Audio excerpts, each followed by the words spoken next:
ہم اسلام کے دین ہونے پر بھی راضی ہوئے اور قرآن کے امام ہونے پر بھی راضی ہوئے اور آپ کے نبی ہونے پر بھی ہم راضی ہوئے. ہم آپ سے معافی چاہتے ہیں, ہم آپ سے معافی چاہتے ہیں.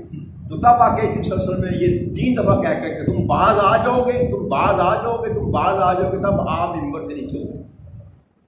تو یہاں رب کریم نے 2 طرح کے لوگوں کی شناخت کروائی کہ جو بات میرا رسول کہہ دے اس پر جو سوال کرتا ہے وہ ایمان والا نہیں ہوتا.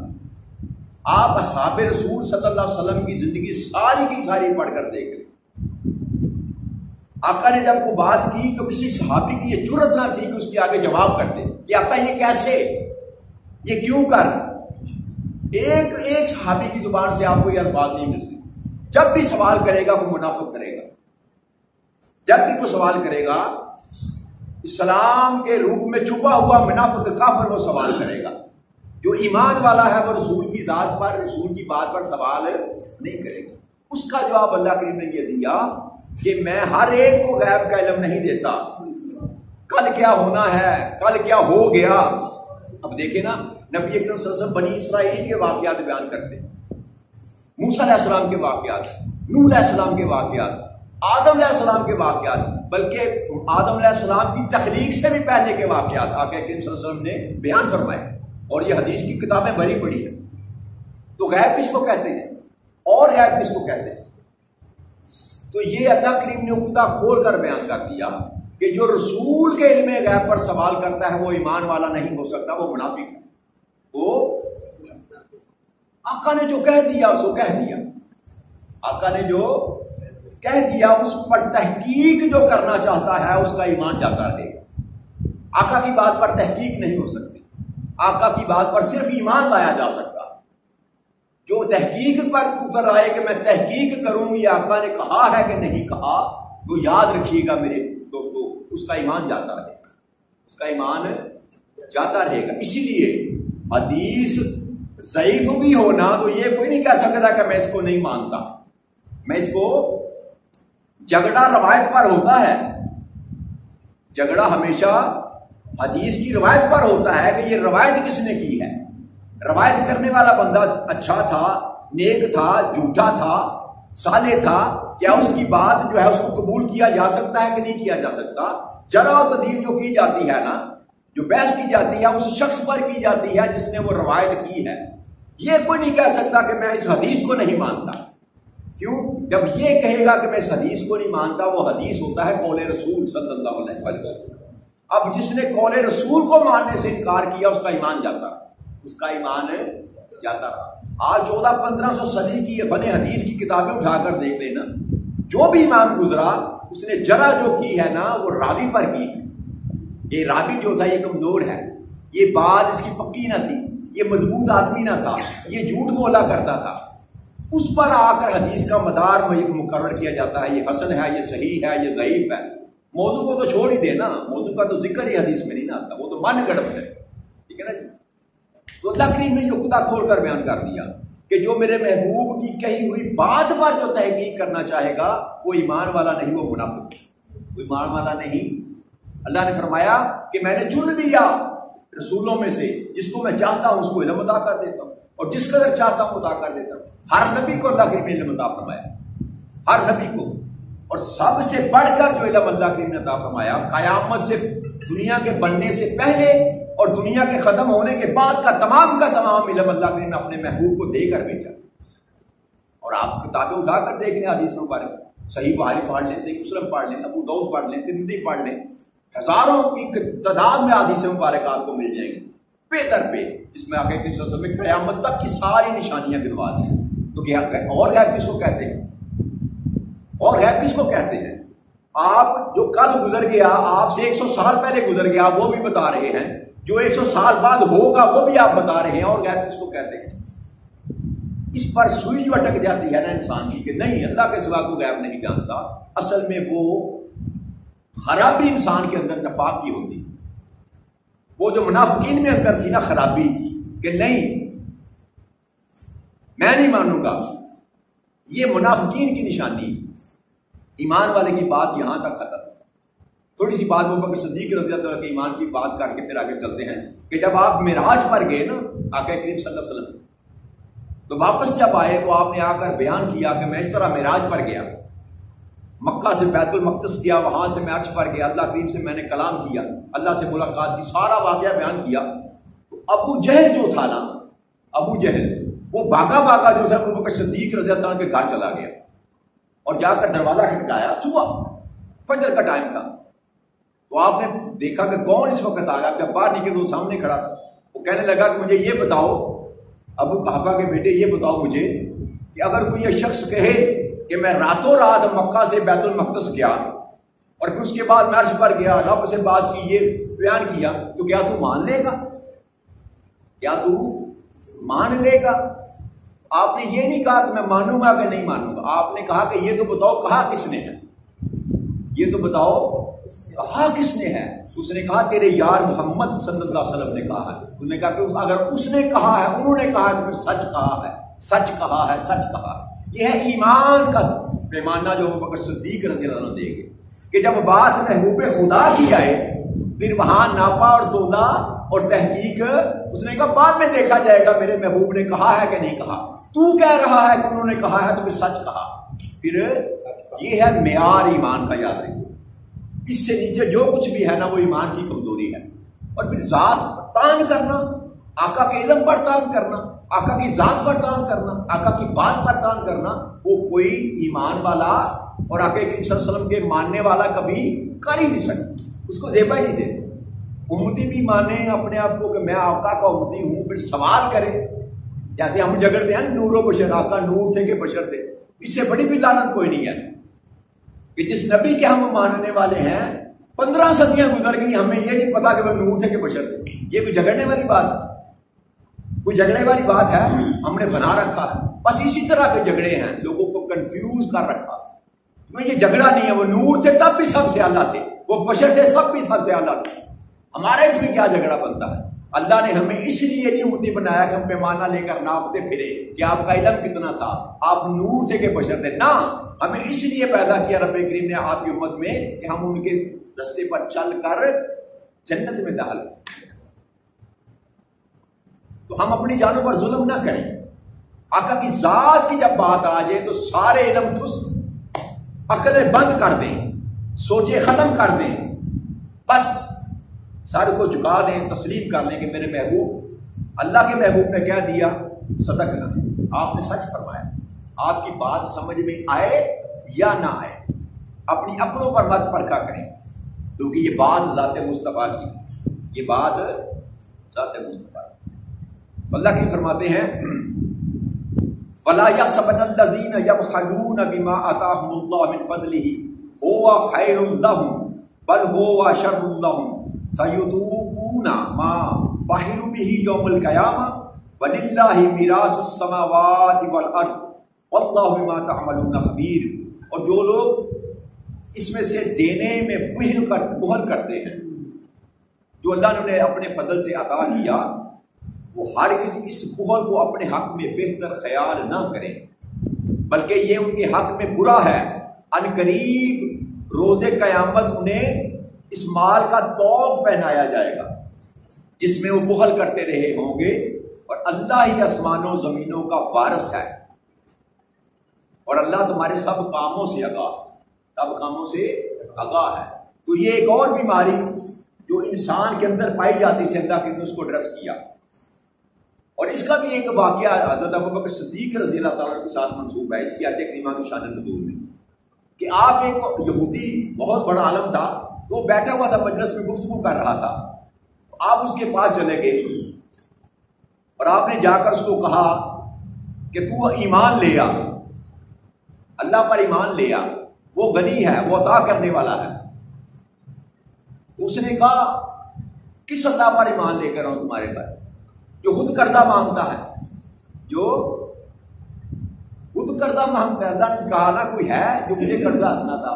تو یہ بیماری جو ہے نا انسان کے اندر جب آتی ہے تو اس طرح کے سوال اور جواب کرتا ہے۔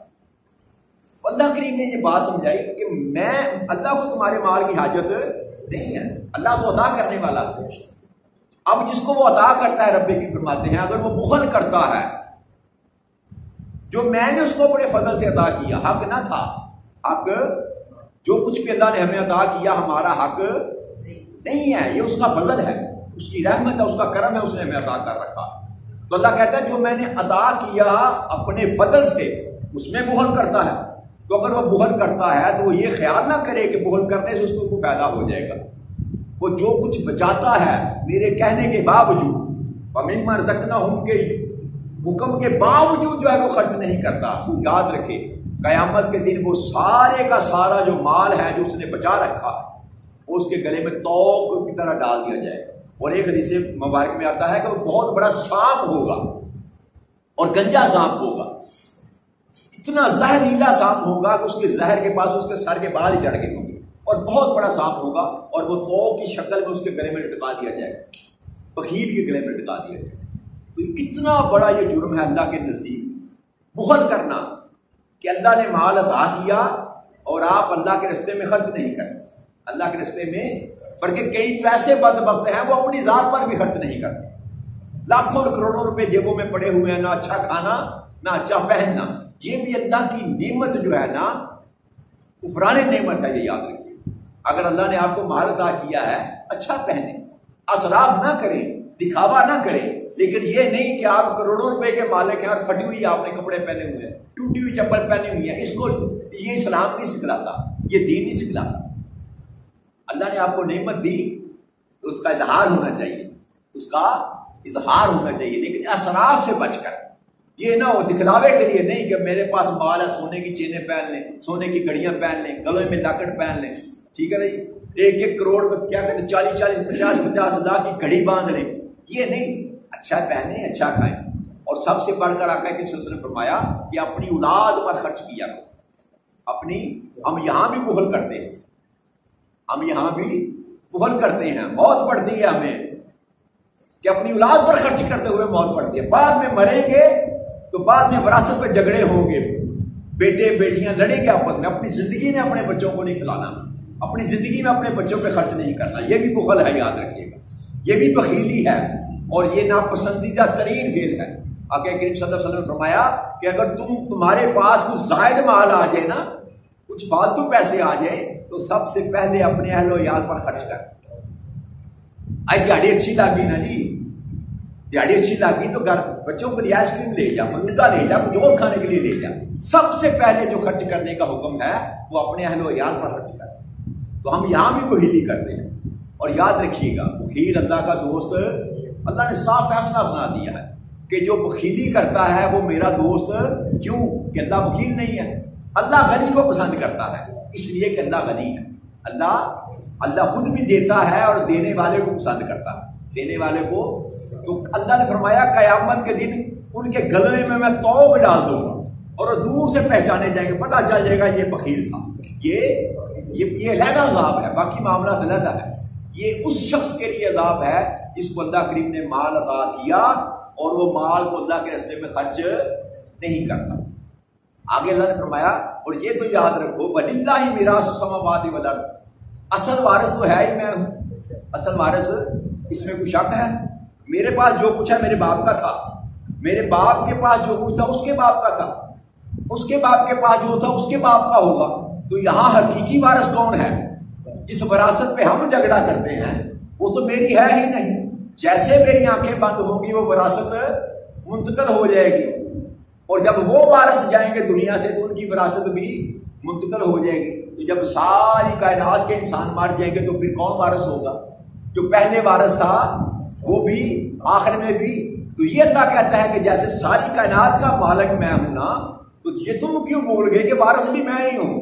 یہاں کسی نے نہیں رہنا، ہر چیز نے مٹ جانا ہے، ہر انسان نے چلے جانا ہے۔ تو جب مالک میں ہوں تو وارث بھی تو میں ہوں۔ تو جس شخص کو یہ بات سمجھ آ جائے نا کہ حقیقی وارث رب کریم ہے، پھر وہ جوڑتا نہیں ہے، وہ بچاتا نہیں ہے، وہ لگاتا ہے، وہ لگاتا ہے۔ اس لیے رب کریم نے قرآن کریم میں جتنا زیادہ زور خرچ کرنے پر دیا، کم ایسے آپ کو مضمون ملیں گے۔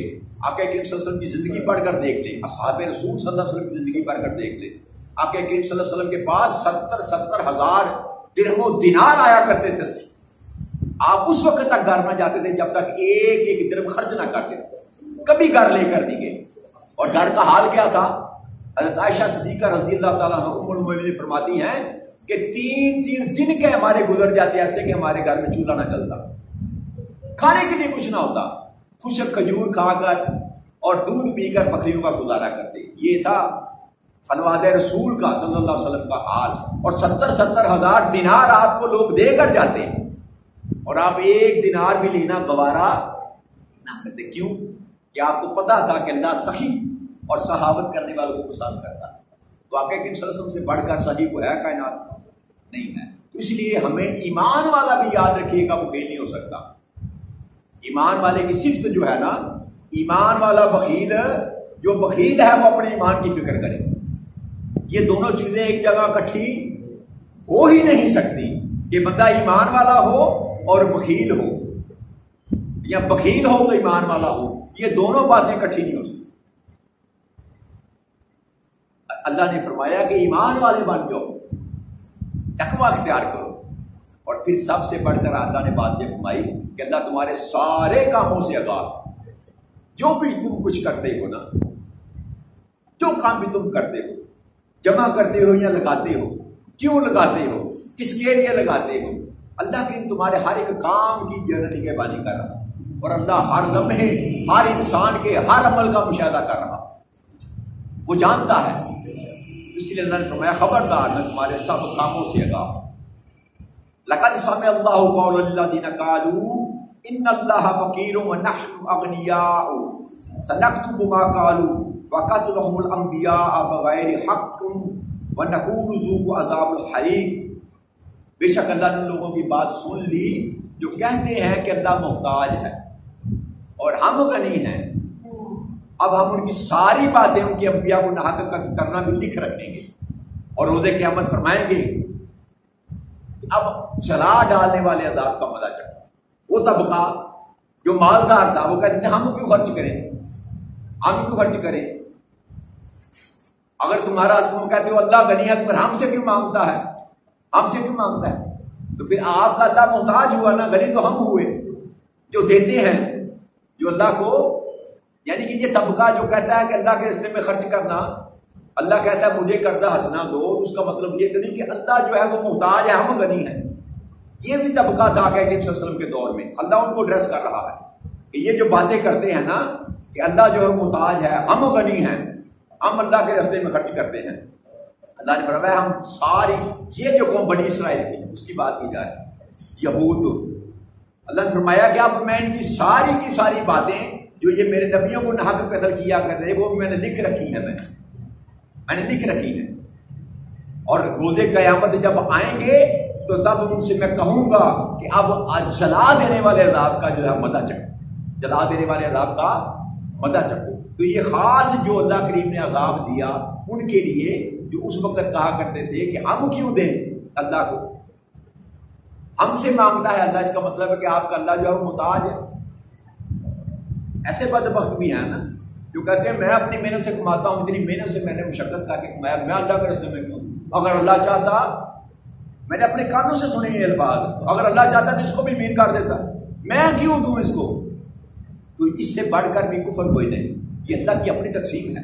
کسی کو اس نے مال دیا لیکن یہ نہیں کہا کہ سارے کا سارا تیرا ہے، دے کر یہ کہا کہ اس میں سے غریبوں کا بھی حصہ ہے، مسکینوں کا بھی حصہ ہے، مسافروں کا بھی حصہ ہے، سارے حصے رب کریم نے گنوائے قرآن کریم میں کہ مال تجھ کو عطا کیا، اس کو یہاں خرچ کر، یہاں خرچ کر، یہاں خرچ کر۔ اب جو سانپ بن کر اس مال پر بیٹھ گیا اور اللہ کے راستے میں خرچ نہیں کرتا، یاد رکھے کہ وہ سانپ بن کر بیٹھا ہے، قیامت کے دن اللہ کریم سانپ کو اس کے گلے میں توق بنا کر ڈالتا ہے۔ اللہ کریم اس دعا کے ساتھ بات ختم کرتے ہیں کہ اللہ کریم اگر ہمیں مال عطا فرما اپنے فضل و کرم سے، خرچ کرنے کی توفیق کے ساتھ، خرچ کرنے کی توفیق کے ساتھ۔ اما علینا الا البلاغ المبین۔ السلام علیکم ورحمۃ اللہ وبرکاتہ۔